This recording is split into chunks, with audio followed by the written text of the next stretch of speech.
A pleasure to meet y'all at last. And here we are again, Nerf Secret Revealed. And what I've got for today's episode is that, of course, just like what I said in the previous episode with me wearing this same colored shirt and these same colored pants here, I can simply say that now I'm actually going to be doing some more episodes, uploading them one at a time for every day that passes, until I'm done with a certain streak of which that I can probably change clothing, and then anything else could probably follow after. But what I'm going to do today is that I'm going to talk about a few things relating to how easy some blasters are to carry than others. And the way I see all of this is that it probably all depends on the kind of blaster you own. The large blaster collection I relatively own because of a certain Instagram photo of mine that I had uploaded to my Instagram at some point within the last couple of weeks is that I already have myself a nice selection of blasters. 33 blasters happen to be present within that photo alone. And so it seems a little bit hard to make the judgment call on whether or not every single blaster would be worth carrying in a large bin, but most of the time whenever I try to do something like that, it would be best for me to try to find as many as I can, or at least the largest capacity that I could possibly find in places like Walmart.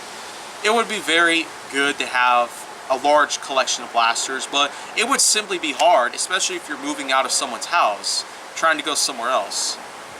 The way I see the whole process though, is that I figured that it would be pretty easy. You just gotta do some research beforehand.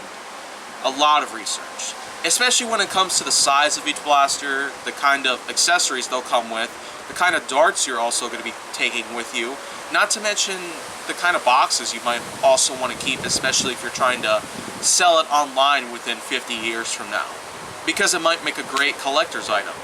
And so, of course, the whole idea of having a lot of blasters being taken with you, putting into a bin, probably loading it into the back of a moving van or a large moving semi, it's probably all dependent on all of the categories that I had just labeled out. But the way I have it put down is that I do have blasters of all sorts, from large blasters to small ones to short ones, to blasters with large magazines or small magazines, to ones with drums, which I might talk more about that later on. But it all depends on what else takes place other than everything I just mentioned.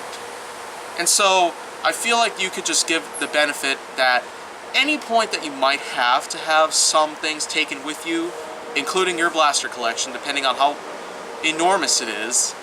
If we're talking about one like mine, which is currently not that big, then I would certainly say for sure that a blaster collection like mine would probably be a lot easier to carry with, because 33 blasters in my collection at the moment would certainly be something that's very beneficial.